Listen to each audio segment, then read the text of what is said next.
ముందుగా యవనస్తులందరికీ ఈ యొక్క రాత్రికాల సమయంలో ప్రత్యేక వందనాలు చెల్లిస్తూ వస్తున్నాను. ఈ జనరేషన్లో ఉన్న యవనస్తులైన మనము రక్షణ మారువంశు రక్షణ అనేది తీసుకొని సగం లోకంలో సగము దేవుళ్ళో, ఒక వారం దేవుళ్ళో ఒక వారం లోకంలో, లేకపోతే మొదటి సాక్రిమెంటల్ తీసుకున్న మొదటి వారంలో రెండో వారంలో ఉండిన భక్తి చివరి నెలల కల్లా ఆ భక్తి మన జీవితంలో యవనస్తులైన మన జీవితంలో ఉండట్లేదేమో.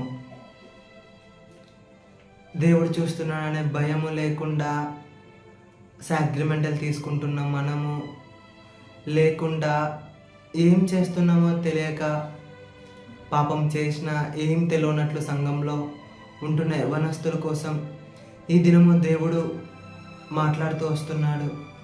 ప్రకటన గ్రంథము 3వ అధ్యాయము 16వ వచనంలో దేవుడు ఈ రీతిగా సెలవిస్తూ వచ్చాడు. ఇదిగో, నీవు వెచ్చగానైనను చల్లగానైనను ఉండక నులివెచ్చగా ఉన్నావు గనుక నేను నిన్ను నా నోటి నుండి భూమి వేయి ఉద్దేశించుచున్నాను. ఇక్కడ యవనస్తులైన మన కోసం దేవుడు రాస్తూ అటు ఇటు ఉన్న మన కోసం రాస్తున్నాడు. యవనస్తులైన మనము లోకముసారంగా దేవుళ్ళో ఉంటూ నులివెచ్చనితనం ఎన్నాళ్ళు ఉంటారు నులివెచ్చతనంగా.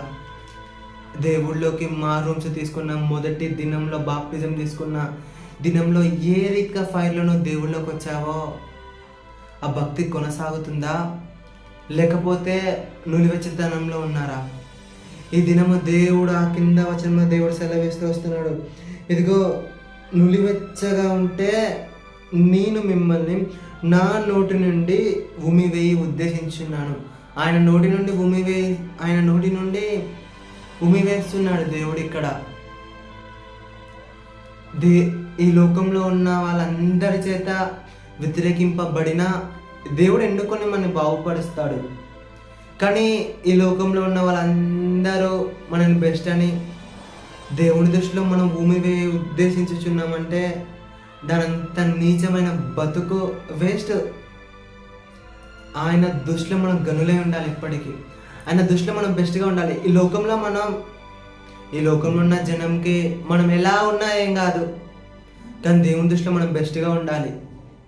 ఒక అబ్రహాము ఏ రీతిగా బెస్ట్గా ఉన్నాడో ఆ రీతిగా మనం ఉండాలి. ఆయన నోటి నుంచి మనం ఉమివేది తెచ్చుకోకూడదు. ఆయన మన మీద కోపపడద్దు. ఆయన మన మీద కోపపడితే ఆదికాండంలో చూడలే, సొదొమ పట్టణంని ఏ రీతిగా దేవుడు నాశనం చేశాడు. అగ్ని గండకాలతో దేవుడు ఆ పట్టణంని నాశనం చేశాడు. ప్రేమించే దేవుడు శిక్షించడానికి కూడా సిద్ధంగా ఉన్నాడు. దేవుడు ప్రేమమయుడు అంటారు అందరూ. అదే ప్రేమమయుడు శిక్షించడానికి కూడా సిద్ధంగా ఉన్నాడు. మనమే ఉన్నాం యవనస్తులమైన మనము. ఎవరైనా చాలా ప్రేమించుతాం, చాలా అంటే డీప్లో ప్రేమించుతాం. వాళ్ళు ఏదైనా తప్పు చేస్తే ఇలా చేస్తున్నావు తప్పురా అని శిక్షించమా?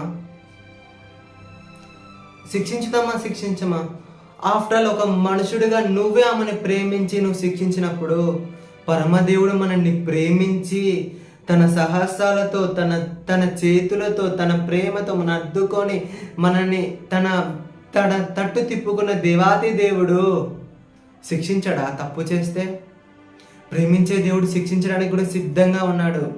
అదే యవనస్తులు అదే ఇంకొక వచనం మనం చూసుకునే ఇర్మియా గ్రంథంలో నులివెచ్చనితనంలో ఉంటే మన పరిస్థితి ఏ రీతిగా ఘోరంగా ఉంటుందో, దేవుడు ఏ రీతిగా మన పరిస్థితిని చేస్తాడో యవనస్తులైన మనం చూసుకుందాం. ఇర్మియా 15వ అధ్యాయము 3వ వచనంలో ఈ రీతిగా దేవుడు సెలవిస్తున్నాడు. యెహోవా వాక్కు ఇది: చంపుటకు ఖడ్గము చీల్చుటకును, కుక్కలు తినివేయుటకును, నాశనము చేయుటకును, ఆకాశ పక్షులు భ్రూముగ్రములను అను ఈ 4 విధములు బాధలు వారికి నియమించి ఉన్నాను. మొదటిది చంపుటకు, ఖడ్గము చంపుటకు. అటు ఇటు ఉంటే ఇక్కడ దేవుడు ఏం రాస్తున్నాడు? చంపుటకు, కుక్కలు తినివేయటకు హెజబేలుని అక్కడ కుక్కలు తన రక్తాన్ని తాగలేదా? అదే చూడు, ఇంకా తినివేయటకును నాశనము చేయుటకును ఆకాశ పక్షులు భూముగ్రులను అను ఆ 4 విధములైన బాధలు వారికి నియమించి ఉన్నాను. ఎవరికి నియమించి ఉన్నాడంటే మనం ఇందాక చదివినాం చూడు ప్రకటన గ్రంథంలో, ఉంటే వెచ్చగానే ఉండాలి, చల్లగానే ఉండాలి. కానీ ఈ రోజులలో సంఘాలలో నులివెచ్చనితనంలో ఉన్నారు.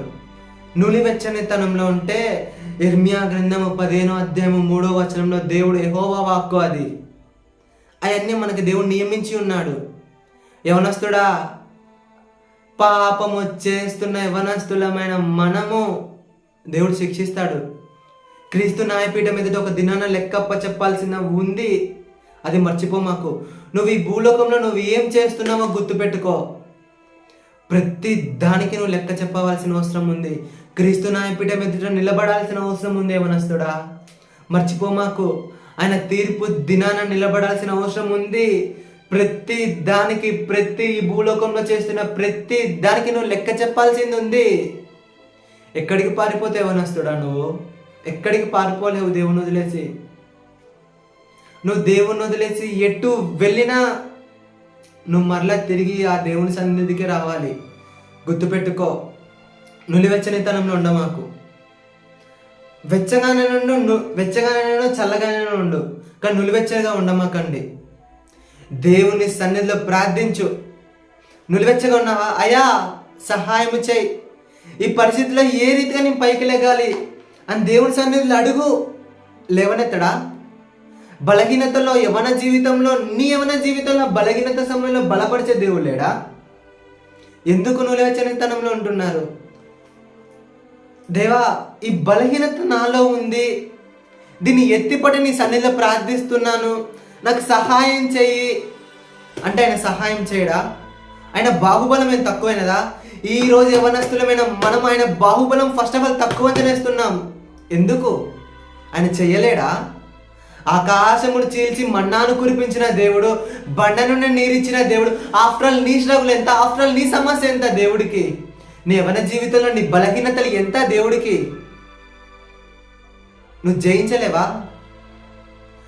సమస్యని ఫస్ట్ ఆఫ్ ఆల్ యవనస్తులైన మనం, నేను చెప్తున్నా, సమస్యని పెద్దగా చూడమాకండి. మీరు సమస్య కన్నా నీ దేవుని గొప్ప దేవునైనా చూడు. నువ్వు విజయము నీదే. నువ్వు ఎప్పుడైతే సమస్యని పెద్దగా చూస్తావో అది నిన్ను మింగేస్తుంది, అది నిన్నే మింగేస్తుంది. గతాన్ని చూసి పారిపోమాకండి యవనస్తులారా. నిలబడు, నులివెచ్చతనంగా ఉండమాకండి. ఆయన నోటి నుండి భూమి వేయ ఉద్దేశించుచున్నాడు అనే పదము మన జీవితంలో తెప్పించుకోకూడదు. మనం ప్రేమించే దేవుడు ఆయన, ప్రేమ స్వరూపి అయిన దేవుడి నోట్లో నుంచి, ప్రేమించే రారాజు నోట్లో నుంచి మనం ఉమివే తెచ్చుకుంటే అలాంటి నీచతమైన బతుకు మనం బతికి వేస్ట్. యవనస్తులరా, మారండి.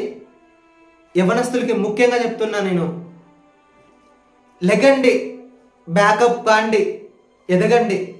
ఆయన వరుడే రాబోతున్నాడు. నువ్వు వధుగెత్తబట్టకు సిద్ధంగా ఉండు. త్వరలో రాబోతున్నాడు ఆయన.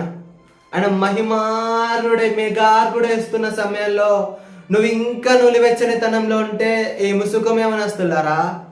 ఇంకెన్నాళ్ళు ఆ శరీరాశ, నేత్రాశ, జీవపు డబ్బా మీద ఇంకెన్నాళ్ళు ఉంటారు? లెగో, క్రీస్తు కోసం బతుకు, క్రీస్తు కోసం జీవించు. క్రీస్తు కోసం నిందపాలైనా ఏం కాదు, కానీ ఈ లోకంలో పిచ్చి పిచ్చి వాటి కోసం ఉరకమాకండి. దేవుడి కోసం అత్తసాక్షిగానే మారు, బెస్ట్. కానీ ఈ లోకంలో ఉన్న వాటి కోసం పరిగెత్తమాకు. దేవుని చూడు, ఆయన వైపు చూడు. నీ సమస్యలో, నీ సమస్య కన్నా గొప్ప దేవుని నువ్వు చూడు. ఖచ్చితంగా విజయం నీదే. నులివెచ్చనితనం మన జీవితం నుంచి ఖచ్చితంగా పోతుంది. ఖచ్చితంగా ఆయన తీసేయగల దేవుడు. నిలబడు. నులివెచ్చతనంలో ఉన్న యవనస్తులారా, దేవుణ్ణి అడగండి, ప్రార్థించండి, నిలబడండి. చాలు, ఇక ఉన్నదే చాలు. ఆయన సమయం ఇస్తూ ఇస్తూ ఇస్తూ వస్తున్నాడు. ఇంకెన్నాళ్ళు ఇస్తాడు ఆయన? ఆయన వస్తున్నాడు. నిలబడండి. ఆ నులివెచ్చతనం నుంచి బయటికి రండి, దాన్ని విసర్జండి. అపవాదిని శ్రేణంగా మీ పాదాల కింద చితకదొక్కండి. ఆనాడు దేవుడు అద్దె సమయంలో చేసిన ఉపవాస ప్రార్థనలతో అపవాది వాడి తంతలు ఏ రీతిగా చితకదొక్కాడో ఈ దినం యవనస్తుడా చితకదొక్కు ఆ రీతిగా. దుష్టుని ఎదిరించు, వాడు మీ వద్ద నుంచి పారిపోతాడు అన్నాడు. ఎదిరిస్తున్నావా ఈరోజు? లేదా వాడిని పక్కన తెచ్చుకొని పెడుతున్నావా? పక్కన తెచ్చుకొని పెడితే నీకే కీడు. పాము ఏమన్నది లేని పక్కన తెచ్చుకొని పెడితే కాటేస్తుంది. అలాగే ఈరోజు యవనస్తులైన మనము ఒక మొబైల్ ఫోన్ అనే దాన్ని పక్కన పెట్టుకొని మనం కాటేపించుకుంటున్నాం. అది ముఖ్యంగా యవనస్తులైన మనము జ్ఞాపకం చేసుకోవాలి. ఒక మొబైల్ ఫోన్ ద్వారా ఈ దినం యవనస్తులని చాలా మంది ఖరాబ్ అయిపోతున్నారు. జాగ్రత్త. మొబైల్ ఫోన్ అనే ఒక ఎవిల్ స్పిరిట్ మనలో పనిచేస్తుంది యవనస్తులారా. దాని నుంచి బయటికి రండి. విజయము మీది. ఈ లోకంలో మనది. దేవుడు మనకి చాలా లైఫ్ ఇచ్చాడు, దాన్ని మనం స్వాధీనపరచుకోవాలి. దేవుని మహిమకై నిలబడాలి, కృపకై నిలబడాలి, ఆయన మహిమకై నిలబడాలి. యవనస్తుడా, దేవుడి వద్దకు రా, తిరిగి రా. నులివెచ్చనితనంలో ఉండ మాకు. లెగు, నీ ఆత్మీయ జీవితాన్ని కట్టుకో. అటు సహాయం నీకు నాకు దేవుడు సహాయం చేయనుగాక. అటు కృప నీకు నాకు కలుగునుగాక.